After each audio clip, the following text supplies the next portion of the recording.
branches and safely landed in the water with no harm and problems. This is the actual situation that actually we experience in our life, in your work and in your family life. In your work, you may have particular workload to finish. We have that pressure. Instead of fulfilling, instead of doing those activities, what you do? You keep worrying. Oh, I have this bunch of things to do. This is the day I have to finish. You always think, and keep worrying. And then keep imagining. And usually we imagine the worst. Just like this poor guy. We imagine the worst. There should be a crocodile. There should be very sharp and that stone inside here. So we imagine the worst. And one may be worry unnecessarily, the other thing we imagine the worst. This is the true mistake that we do in our work life. When we have certain workload to finish, instead of actually doing whatever amounts that we have to do, we just keep worrying. And we actually waste a lot of time just keep worrying about this workload. Always think, oh, I have this much of thing to do. Oh, when I can do that? And just worry. And then imagine if I didn't do that, what will happen? How it's going to affect my life? How it's going to affect the boss? How it's going to affect my salary? And then if that affects my salary, how I'm going to pay tuition fees of my children? If we're not, how? And you add more and more and more. Imagine the worst. That will really add the stress level. That is what we are doing. Instead of worrying, instead of using your time to worry, if we can use that same time to at least complete some of the work that you have to do, you will at least reduce your workload. People are not doing that. They just use the time, whatever free time, to worry and then imagine the worst. Therefore, we really add or multiply our experience of stress, so then it finally affects our body and also the mind. So what we have to do is first, if we have a particular set of workload that you have to fulfill, let's say a particular set of obligations and responsibilities in your life, what you have to do, okay, make your mind calm and think about all the things that you have to fulfill. Only think in detail only once. And fully understand the workload that you have to do, and then set the priorities. What is the most urgent thing? What is next? What is next? What is next? First, set the priorities. List them out. After you have done that, don't never think of all the things that you have to do. Attend to the first. Then only think about the first thing. Just attend to the first, because now you know that it is the most urgent thing to attend. Attend to the first. Forget the rest. And once you do that, attend to the next. Forget the rest. And attend to the next.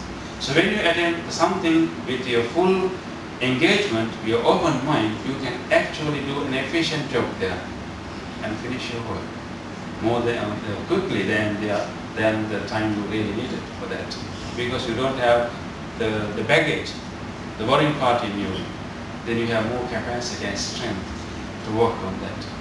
So if you have heavy workload, you spend the time to list them out, to understand the priorities, and if you have some certain obligations and responsibilities in your family life, spend the time to set the priorities, and after that, you know what you should do first.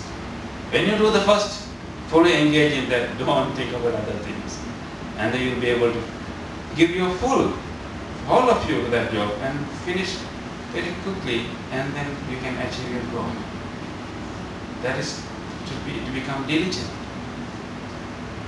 And also then you can use your energy. And don't develop a habit to delay the things. We call procrastinate. Right? Don't have the habit of delaying things. That will also become a problem later to your life, to add the workload that you have to do. If you have things to do, try to attend and finish the things at that moment. Don't delay those things. That will add up to your workload, and that will later eventually become a heavy workload that will give you unnecessary troubles. So that is to become energetic and diligent, as the Buddha said. And the other thing is that the problem that we experience in our life, in our life and the work, is that when we have problems in our work, we bring those problems to home. When we have our problems at home, we bring these problems to work. And this is usually the mistake that we are doing. We bring the problems of our home to the work, we bring the problems of our work to home, which is really unwise thing to do. Then what we have to do is, if we really have a heavy workload and hectic time in your workplace, and when you when you finish your working hours, and just take a deep breath and release all the burdens that you have in your workplace and leave it there, and come home with a fresh mind.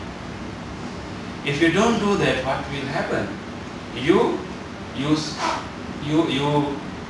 an opportunity to throw your pressure on your family members. We usually do this to our innocent children. We usually bring the pressure from our work and come and express that pressure, express that anger to our children. And what will happen? Then we spoil our relationship, and then you produce more stress. Okay, imagine this situation. We had a hectic day. Your boss asked you to do many things you couldn't fulfill. You had a quarrel with your colleague when you go to fulfill those things, and you got bad feedback from your boss. So with all this negative feeling, quarrel with your colleagues, bad feedback, heavy workload, still tomorrow you had many things to finish, and with all the worry feeling, you come out and want to drive back home quickly. When you come to roads, you have traffic jams. So with all this worry, pressure, and in your mind you are in the traffic jam, people don't move, and moreover, some people really drive bad.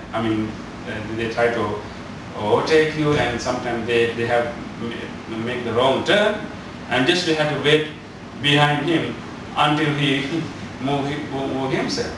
And when you are inside the car, you can't blame him.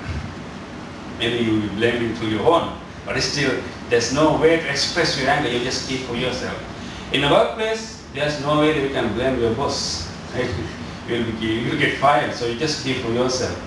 And so you keep for yourself all the pressure and anger. And even along the way, due to traffic, there's no way you can blame that person. And some people even don't look at you, just cut through you and go, and you just have all your pressure and anger over you. Now, after a hectic day, after terrible traffic, you come home. When you come home, your innocent child is playing in the living room, and he's playing with all these toys. He has made a mess in the living room, and moreover, he has spilled some water in the living room. With the hectic day, with the terrible traffic, no chance to express your anger. You come home, you see your innocent child playing with all the toys, and he has made your living room a mess. Finally, you got a chance to express your pressure and anger. All along you were keeping your pressure and anger in front of the boss and even the traffic, but when you come home, this innocent child has no defense. You got the chance. What you do? Just express your pressure and anger. Oh, that innocent child, he was just looking at you with open eyes. What is she saying? What he is telling to me? And she, how they want to perceive as a monster, as a devil, having all the pressure. Then what you do? Actually, you spoil your relationship with your children, maybe with your spouse. And so you bring the pressure and the stress to your home and unnecessarily spoil your relationship and problems. So never bring those pressure to home. And if you have those things, when you come back home, come back from office, I will teach you a method to relax yourself before you come home. Please leave all these things at office and come back home. With a welcome mind, with an open mind, with a fresh mind to see the smile of your children and taste the nice tea of your wife, and maybe to taste the nice food that your husband will bring home. have come